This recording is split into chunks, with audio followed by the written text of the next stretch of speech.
Hey, what's up, mortals? It's the Silent Sheepdog here with a new video for you. Welcome to part 6 of What If Deku Had the System. I just wanted to greet you guys by saying, sit back, relax, you're in for a treat. And so, we begin. The USJ incident ended with a much better outcome than first anticipated. None of the students were injured, and only one of the teachers had any lasting damage. The police were on the scene in no time to take everyone's statements, which the students gave without any form of resilience. There was one detail that they didn't share, however. That being the shadow soldiers. 13 herself had made sure that the students would keep it a secret. For now, at least.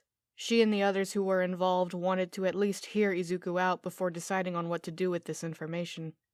The green-haired boy didn't have a record saying that he had this type of quirk, but he was also far too practiced for it to have manifested just recently. He had made an effort to keep it hidden. The least they could do is allow him to explain why. They allowed him that much for saving their lives. After the police had done their part, the entirety of Class 1A was sent to their classroom. All except for Izuku. He was told to go to the infirmary with 13 and All Might. He already had an idea of the reason behind it. The trio slowly walked through the halls of UA until they finally reached the infirmary door. Behind the door was Recovery Girl, who was tending to the injured Aizawa and Principal Nezu. Izuku met both of their gazes, sensing what they were after, until Nezu spoke up. "Young Midoriya, I'm glad to see that you're unharmed. I would like to thank you for protecting your classmates and saving your teachers," the mouse-like creature said, bowing as he did. Izuku was caught off guard by this, for he had expected something else, as he responded by saying, "You don't need to thank me. I was just trying to be useful," with a rather awkward tone. Nezu just nodded at this, happy that his student understood. Then he straightened himself, and Izuku could immediately sense a change within the principal. Now Izuku understood that Nezu's gratitude had been a formality, and he was about to get the actual agenda.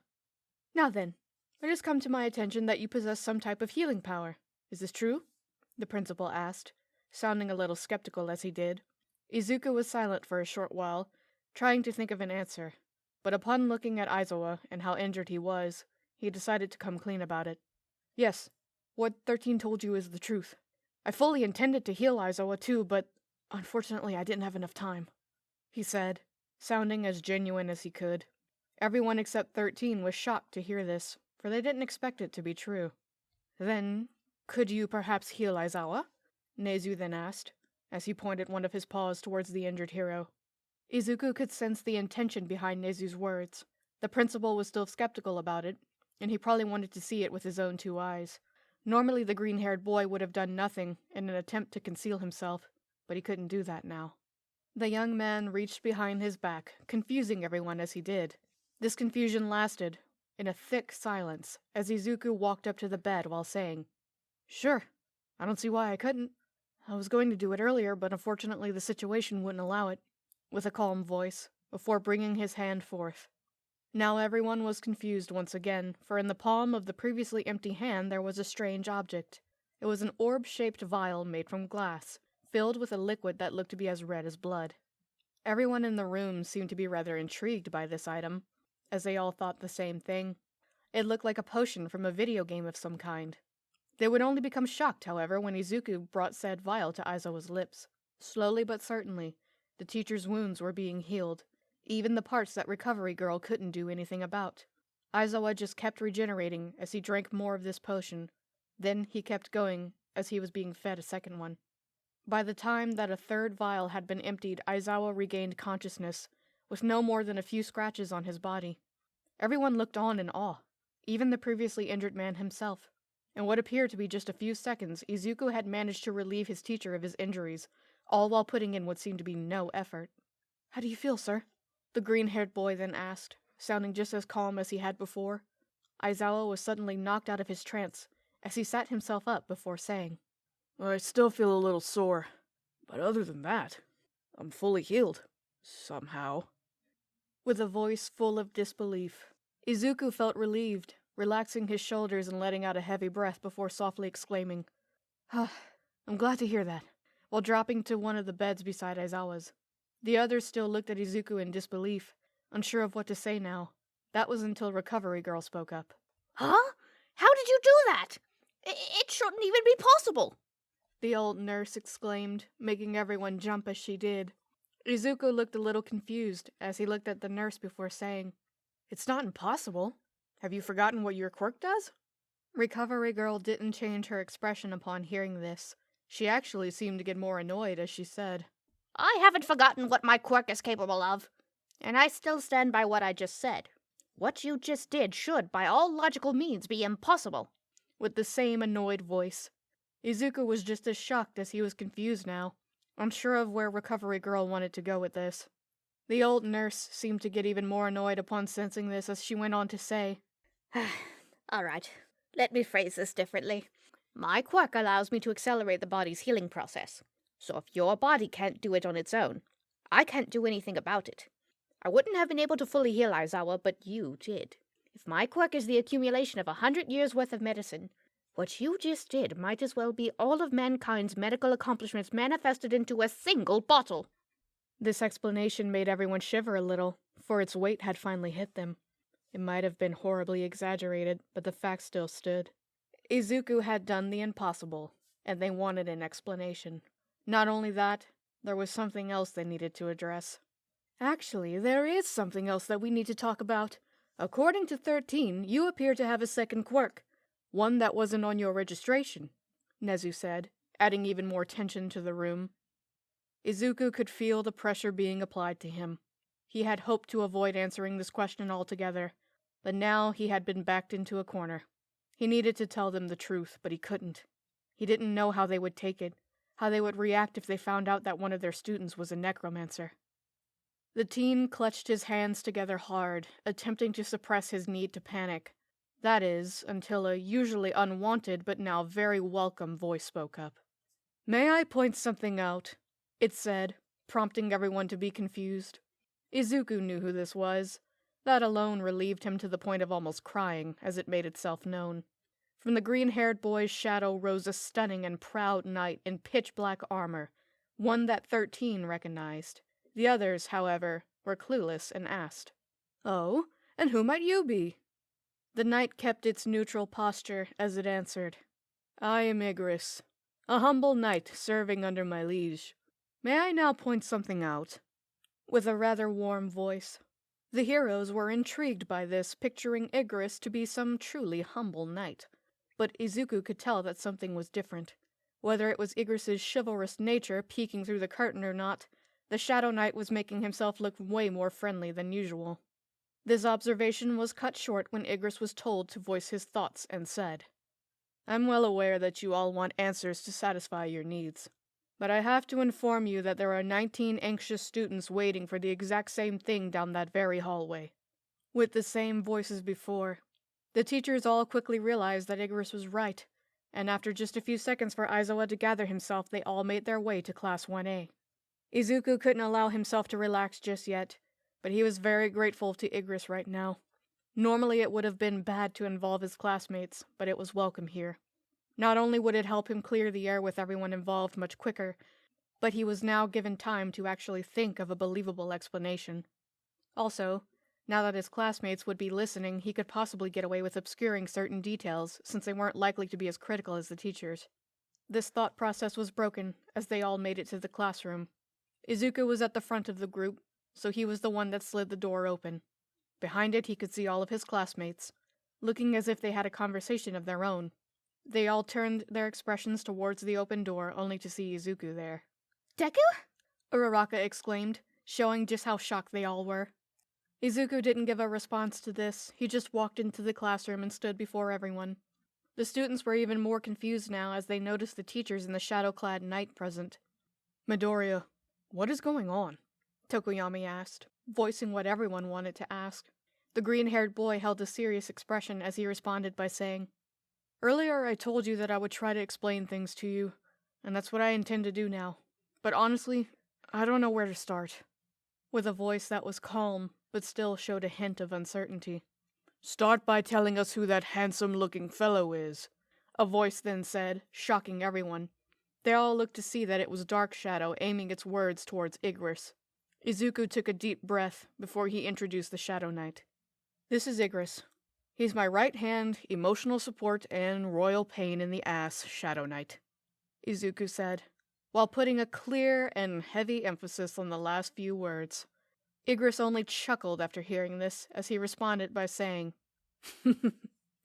"You forget that I am also the protector of thy royal arse." With a joking tone, the class was surprised by this, and those who didn't know already now figured out that Igris was behind all of their so-called hauntings. They all watched as Izuku seemed to be on the verge of arguing with Igris until Ida decided to ask another question. Igris, was it? I hope I'm not too rude when I ask this, but what are you exactly? Everyone became more attentive when this question was asked, for almost everyone wanted to hear the answer. Igris looked a little surprised at first as he put his hand to its chin. This made Izuku nervous, for whatever the knight said would forever change the things around them. Igris thought for a second, until he answered Ida. I am a being of darkness, spawned by my liege and molded by his subconscious mind. I have been with my liege ever since the beginning, and my form hasn't changed ever since. The knight said, sounding formal as he did. Everyone seemed to be rather stunned by this, but no one was nearly as stunned as Izuku. Igris had given the perfect answer. It explained how the Shadow Soldiers were created, and why they were different from one another, and that they can't change form. Now the class wouldn't have a reason to think that the soldiers were undead. The room went silent for a while, until Dark Shadow approached Igris. It seemed to be inspecting the knight from head to toe, grinning as it did. I must say, class rep, your subconscious has great taste, it then said, sounding rather joyous as it did. Izuku didn't know how to process this, as Igris then patted the bird-like shadow before saying, What a peculiar creature you are, making Dark Shadow seem a little awkward. Once again, Izuku didn't know how to process this. It also didn't help that Tokoyami appeared to be just as confused. Hang on! I have a question!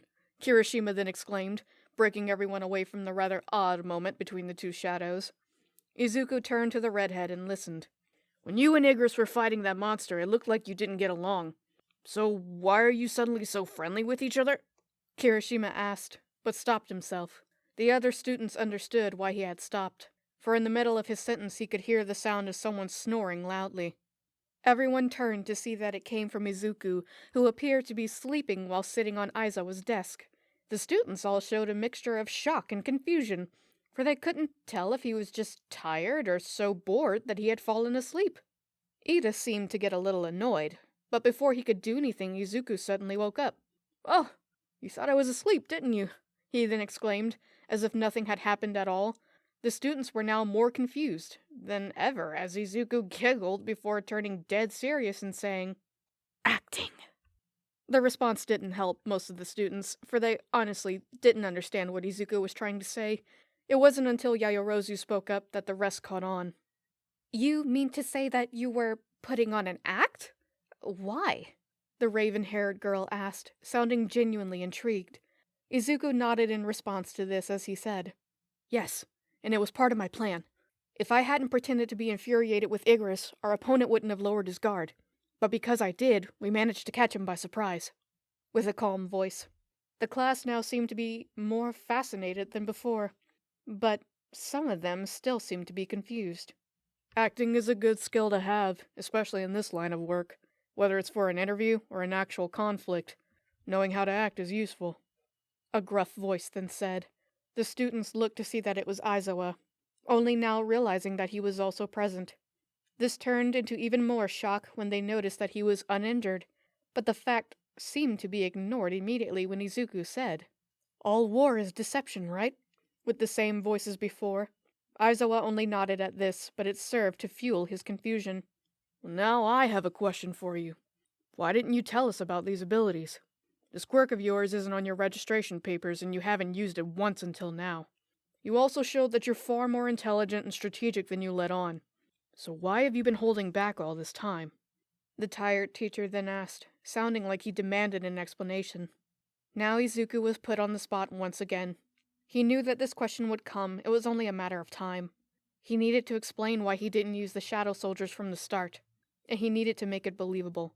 The real reason was that he didn't want people to be afraid of him because of his connection to death, but he couldn't say that now.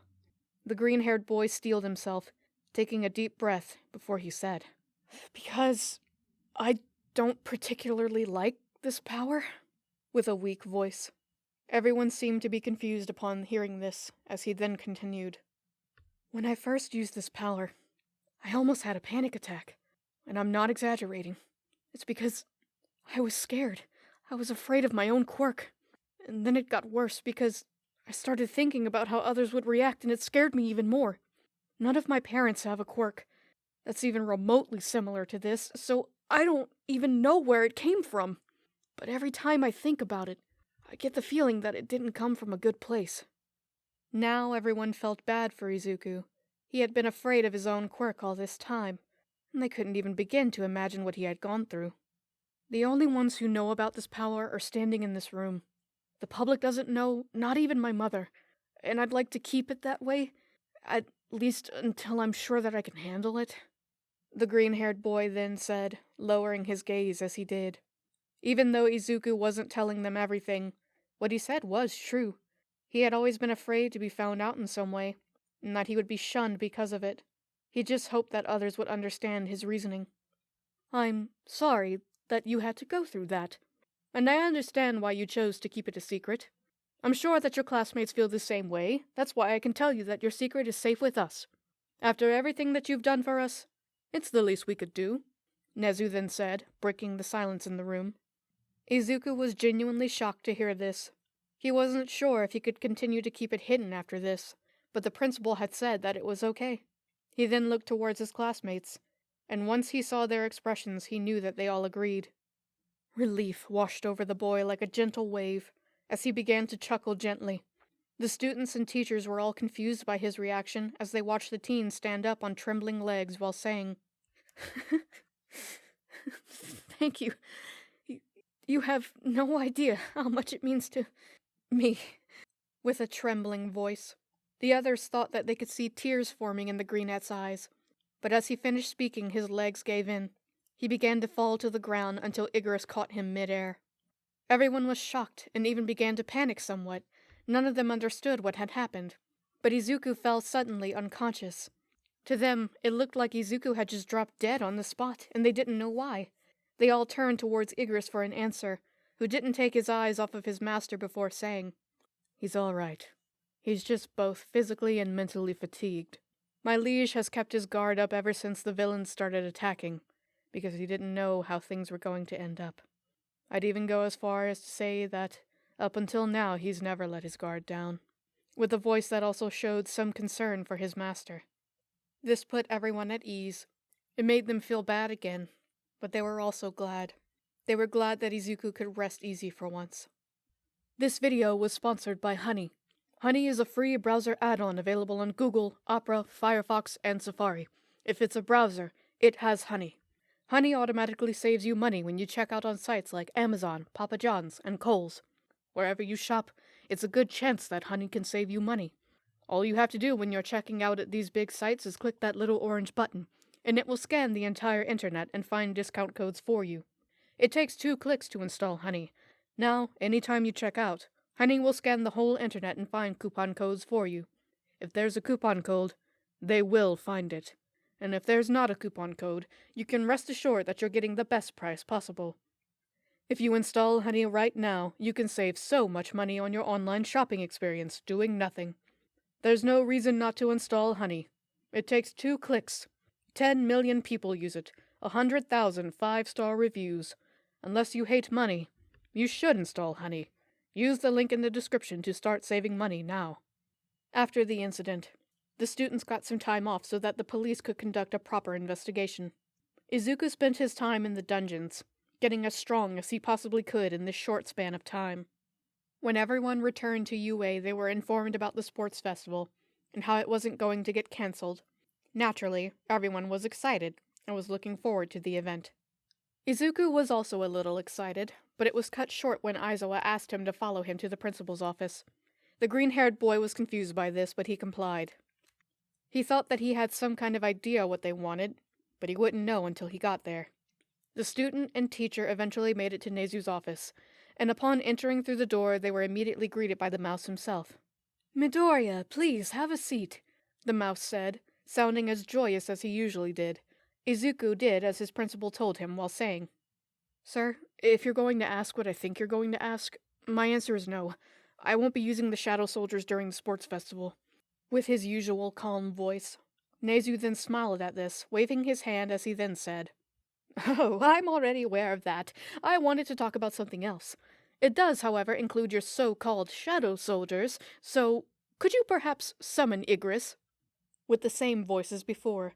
Now Izuku was outright confused, seriously wondering what his teachers had in mind. He didn't waste any time, though, and called Igris forth immediately. The knight appeared before them all, bowing before the two teachers. "Sir, may I ask what this is about?" Izuku exclaimed, hoping to get a better grasp at the situation. This time it was Aizawa who spoke up, as he said, "To put it bluntly, we need your help, Midoriya." Sounding more tired than he usually did, Izuku's confusion was quickly turned into intrigue as Nezu began to explain. "Right now, there's a very dangerous villain lurking around, and the heroes are all trying to apprehend him. The problem is that no one has been able to track or catch this villain, for it turns out that not even heroes are safe from him. We don't have many resources to spend, and with all the security that we're adding to the sports festival, I'd say that we're getting desperate. That's where I would hope that you could come in." Izuku listened carefully to his words, almost knowing exactly where Nezu wanted to go with this.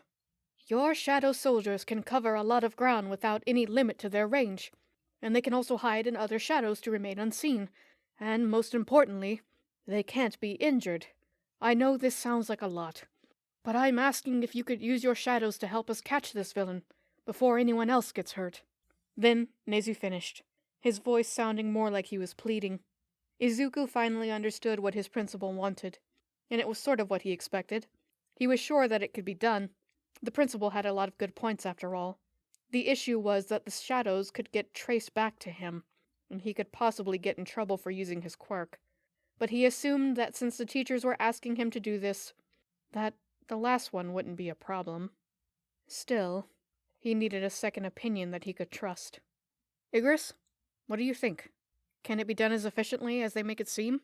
the green-haired boy asked, while turning his gaze toward his companion. The knight scratched his chin, thinking for a while, until he spoke up. "Everything that the mouse says is true. We might just be perfect for this job, but it would require quite a handful of soldiers, and they would need someone to command them. Since my liege will be busy with competing in the sports festival, I will gladly take on this task. That is, of course, only if my liege wills it," he said, sounding very formal as he did. Both teachers took all of this in. So did Izuku. They could practically see the thought process within him, and it looked promising. What they couldn't see, however, was that Izuku realized something that sold him over. If he did this, he would win over the hero's trust. The green-haired boy took another breath before he spoke up. "Then it's settled. Igris, take as many men as you need and prepare for what you need to do. But before we begin, I think that we should know a little more about this person we're looking for, who they are and what they look like," he said, not changing his voice in the slightest. The teacher nodded at this, as Aizawa handed over a file while saying, "Of course, we just wanted to see if you were willing to do it or not." With the same voice as before, Izuku grabbed the file and opened it up. Within it, he could see various images, all depicting the same menacing man. The teen kept staring at these images, as Aizawa then said, "The villain that you're looking for is called the Hero Killer, Stain." Thank you all for sticking around, and I hope that you enjoyed. Before you leave, we'd like to let you know that We the Celestials has many other channels for your entertainment and viewing purposes. All the information that you need is right down below here in the description, so feel free to check out all the other incredible projects that our team creates. Secondly, on behalf of We the Celestials, I would like to thank everyone involved in the production of today's awesome content. Their details will be in the description below. That's all for today's video, so goodbye, and have a divine day.